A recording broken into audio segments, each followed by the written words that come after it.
I'm a mindset coach, and people finish my low-ticket course but never engage with my higher offers afterward. Is the issue in how the course ends, or in my follow-up after completion?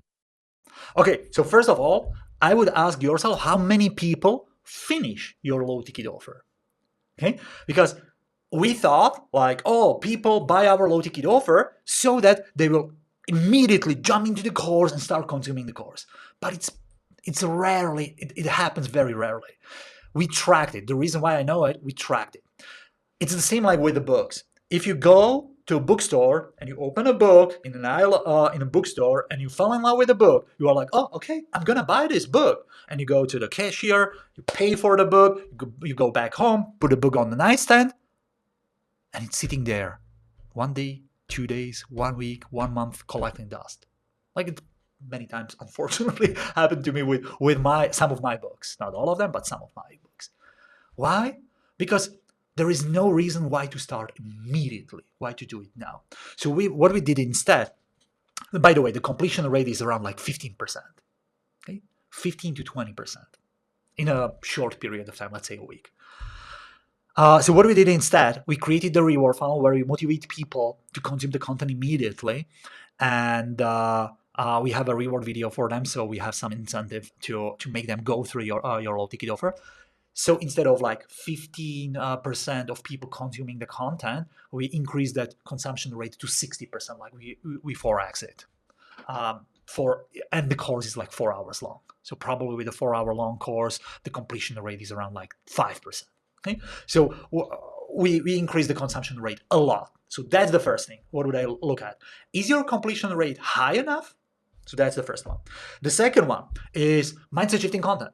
So if your content teaching people like how to do things and they don't have aha moments and they don't have like, if they're always like, yeah, I knew this, like just show me how to do it, there is no reason to buy your next offer, and especially a high ticket offer. The reason why people buy your high ticket offer, because you're introducing a new perspective, new way of thinking, new way of how to get rid of what they don't want to do and how to do something differently. Okay, so for example, in one of my low ticket courses, I teach people how to build content so they don't need to hop on a sales calls, and I do it differently than anybody else. I use a reward funnel for that. Okay, so when they go through the content, they're like, oh, I have never thought about that. Oh, that's cool. Oh, that helps me build my business differently. Okay, so they see a new way. Okay, so that's the second thing. The third thing is product placement. So in your low ticket offer, you should introduce your offer multiple times without feeling pushy on sales. How you can do that? You can say like, by the way, this is the strategy I teach in my backend offer. But here, guys, I'm going to show you one part of that strategy. I think it can help you. So what I already did, I increased the value of the low ticket offer because I already told them like that strategy is coming from my $5,000 backend offer, you know? And at the same time, I introduce to them that, guys, I do have a backend offer. So that's one way of the product placement. The second way of product placement is use testimonials. Okay, so you can say like Johnny from my Reward Funnel Premium program applied this strategy and he went from $0 to $100,000 in 2 months.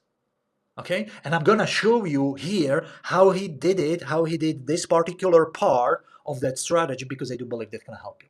If you do it this way, they would be like, oh, you gave them the proof that your strategy works. You again introduce your offer, but more importantly, you are delivering the value because you are telling them like, look, we are gonna do this part of that strategy that Johnny used, so they feel it's way more valuable.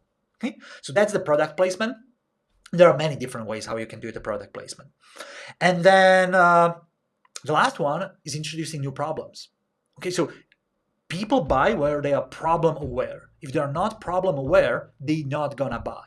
So what you need to do at the end of your low ticket offer is to qualify them and make them problem aware. Tell them like, look, if you start implementing this strategy, these are the problems you will face. Okay, do you know how to solve it? If not, here's the problem. These are the challenges, but they are still worth doing it. But be prepared for those challenges. And by the way, if you don't know how to solve it or you want a shortcut, we created the program for that. Okay, so you need to introduce new problems. So let's recap it. First, be sure that you have the consumption rate of your low ticket offer is high. not just buying purchases, but actually consumption rate. You can do it with the reward funnel strategy. Secondly, product placement. Third, mindset shifting content. And fourth is introduce new problems so they feel and they find a way and they understand like why they should buy the next offer. And one more thing. If you are a coach or a service provider or a course creator and you want to see how I replaced sales calls with a simple reward video that helped me get more than 160 high-ticket clients, I'm happy to show you how and how you can use it in your business. Just click the link below in the description and see you there.